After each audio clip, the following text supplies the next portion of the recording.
নমস্কাৰ দাদা। সৎ সাহেব, আপোনালোকৰ গুৰু সন্ত ৰামপাল মহাৰাজীয়ে যি কিষাণ মছিহা সন্মানেৰে সন্মানিত হ'ল, এই বিষয়ে আপুনি কি ক'ব? হয়, সঁচাকৈ সন্ত ৰামপালজী গুৰু মহাৰাজে প্ৰশংসনীয় কাম কৰিছে। হাৰিয়ানা প্ৰান্তত যি বানপানীৰ সমস্যাৰ সমাধান কৰিলে সকলো কৃষকৰ কাৰণে, সেই সম্ৰান্তত সকলো হাৰিয়ানাবাসী আৰ্য সমাজে 85খন গাঁও আৰু 12টা খাপৰ পঞ্চায়তে সকলো মিলি এটা বিশাল সমাৰোহ পাতিলে সন্ত ৰামপালজী মহাৰাজৰ উপলক্ষে।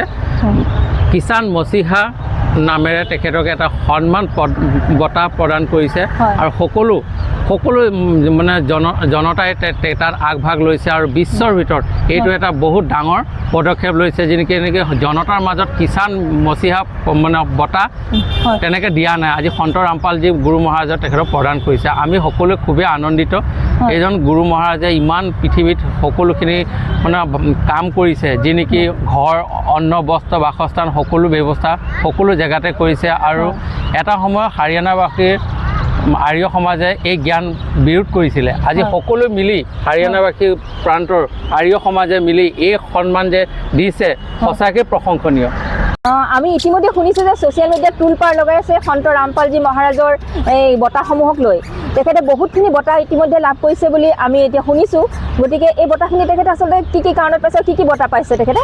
সঁচাকৈ সন্ত ৰামপালজী গুৰু মহাৰাজে বহুতখিনি বঁটা পাইছে। মানৱতাৰ কাৰণে ইমানখিনি কাম কৰাৰ কাৰণে জনতাই সেইখিনি সন্মান দিছে। খুব গৌৰৱান্বিত কথা, কাৰণ জনতাই দিছে। কথা হৈছে আজিৰ পৰা দুমাহমানৰ আগত মানৱ ৰক্ষক সন্মানেৰে তেখেতক এটা সন্মান দি পেলাই সমাৰোহ পাতিছিলে সকলো জনতাই হাৰিয়ানা প্ৰান্তত কৃষকখিনিয়ে। সেইটো এটা বহুত প্ৰশংসনীয় আৰু গোটেই বিশ্ব দৰবাৰ এইখিনি কথা সকলোৱে জনাজাত হৈছে। আৰু দ্বিতীয়, আজি 9 ডিচেম্বৰ 2025 তাৰিখে দিল্লী পিতমপুৰা চহৰত ভাৰত গৌৰৱ সন্মানেৰে তেখেতক সম্বৰ্ধিত কৰি এখন বিশাল সমাৰোহ পাতিছে, যি নেকি সন্ত ৰামপালজী মহাৰাজৰ আৰু আমাৰ সকলো জনতাৰ কাৰণে খুবেই প্ৰশংসনীয় কথা। আৰু তেখেতে আৰু বহুতখিনি সন্মান পাইছে। মানৱ ৰক্ষক কৃষক ৰূপে আজি দুমাহমানৰ আগৰ সমাৰোহ পাতিছিলে হাৰিয়ানা প্ৰান্তত, সেইখিনি সন্মান পাইছে।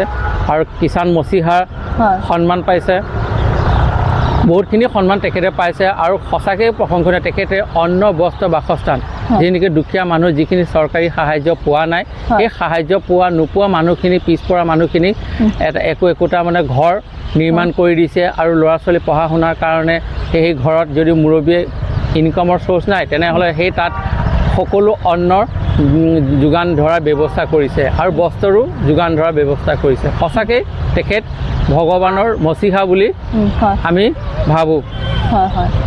বহুত বহুত ধন্যবাদ। ধন্যবাদ।